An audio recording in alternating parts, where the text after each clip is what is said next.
मैं ना सुबह उठते साथ ही बतखों के बच्चों को लेके ना बैठ गई और बहुत तंग कर रही थी।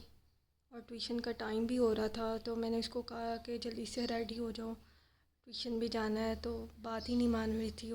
ये देखें, बतखों के बच्चों को कभी सर पे रख रही है और मैं इसको बुला रही हूँ और बात ही नहीं सुन रही मेरी ना, और कह रही है मुझे नहीं जाना।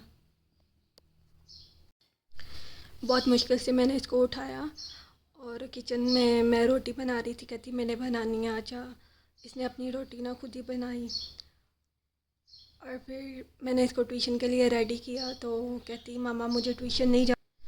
बहुत प्यार से मैंने इसको समझाया, फिर इसको मैं ट्यूशन छोड़ के आई और मैंने इसको कहा जल्दी छुट्टी हो जाएगी। और ये पहले तो छुट्टियां थी, 3 छुट्टियां आई हुई थी, जिसकी वजह से जब छुट्टियां आ जाती है तो फिर ये बहुत लेज़ी हो जाती है, ट्यूशन ही नहीं जाती। इसको बड़े प्यार से समझा के फिर छोड़ के आती हूँ। घर आई तो घर की हालत देखिए कितनी गंदी हो रही है ना। फिर मैंने एक एक करके सारी चीज़ों को उठा के सारी समेटी। फिर मैंने झाड़ू लगाई। बच्चों की वजह से घर में इतना गंद पड़ गया था, सारा कमरा गंदा हो गया था। ये देखे जगह जगह हर जगह गंद ही गंद है। और अब मैं सारी चीज़ें एक एक करके मैंने सारी चीज़ें उठाई हैं और सारी सफाई की है।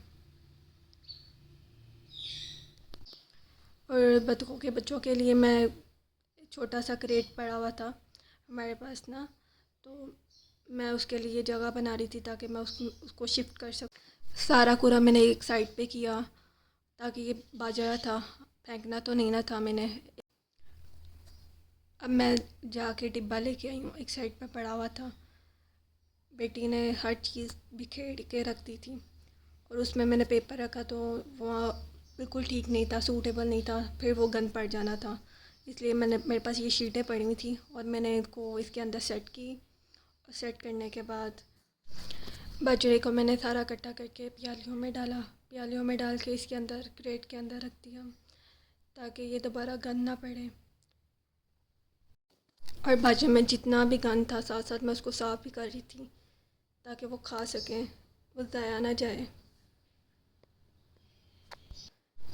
और मैंने पानी नहीं डाला था, जब भी पानी डालो तो वो पाँव मारती हैं और सारा पानी वो गिरा देती हैं।